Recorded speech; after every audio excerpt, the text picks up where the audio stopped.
It was just another rainy Tuesday in Chicago, and the city streets were choked with honking cars and puddles the size of small lakes. Daniel Pierce, a 39-year-old marketing executive, sat in his car clutching the steering wheel so hard his knuckles turned white. The light had turned green twice, and the driver in front of him hadn't moved an inch. He slammed his palm on the horn again. "Come on, you idiot," he barked aloud, voice echoing through the car's tight interior. He was already late for a pitch meeting, his client was known for being difficult, and his phone had just pinged with 3 new urgent emails. It was shaping up to be one of those days. As the traffic inched forward, Daniel's irritation swelled into full-blown fury. His life had become a tightrope walk of stress, pressures at work, his failing marriage, his aging father's health. And the world seemed determined to test him, one red light at a time. That's when he noticed the old man. Hunched against the wind, the man shuffled along the sidewalk in soaked sandals, wearing what looked like a threadbare shawl that barely held off the cold. His skin was weathered and brown, and his eyes, though dimmed by age, held a quiet flame. As Daniel's car crept past him, the old man looked directly at him, then smiled and raised a hand in a slow, deliberate wave. Daniel blinked.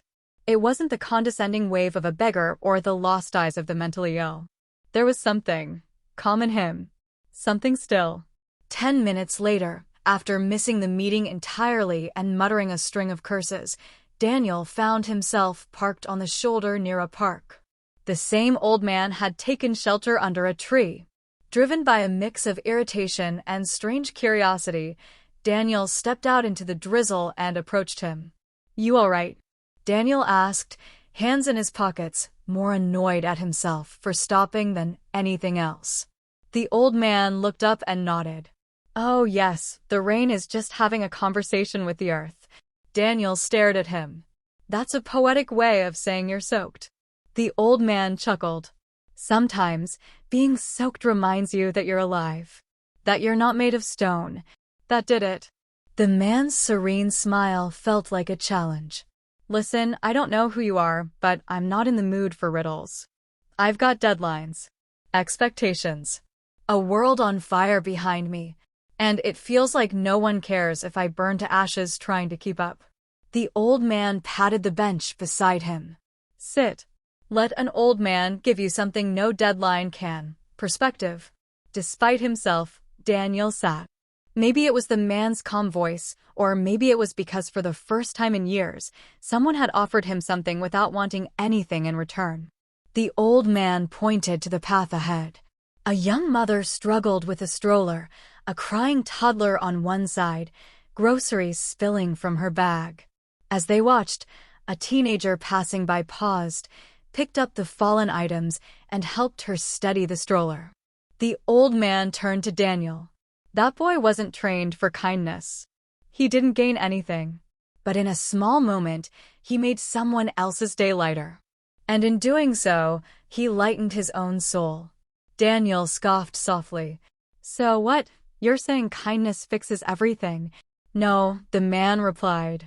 "But irritation is often pain looking for a voice. And kindness is the whisper that calms it.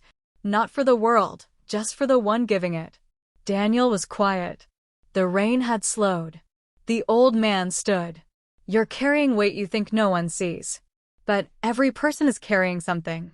What changes the world is when someone chooses to carry someone else's burden for a moment, even when theirs feels unbearable." He began to walk away, sandals slapping softly against the wet pavement.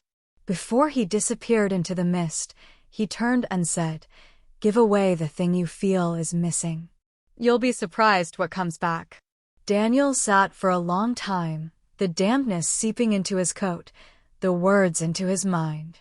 Later that day, Daniel stopped by his father's nursing home, something he hadn't done in weeks.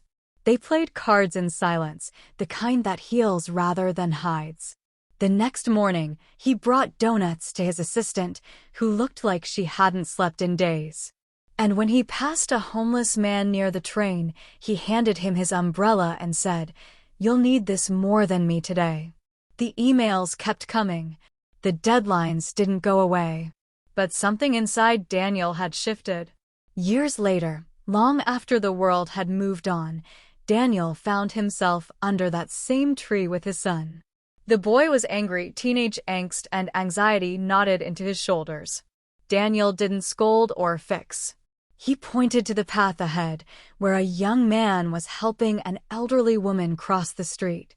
And he said, "Let me tell you a story about a saint I once met in the rain.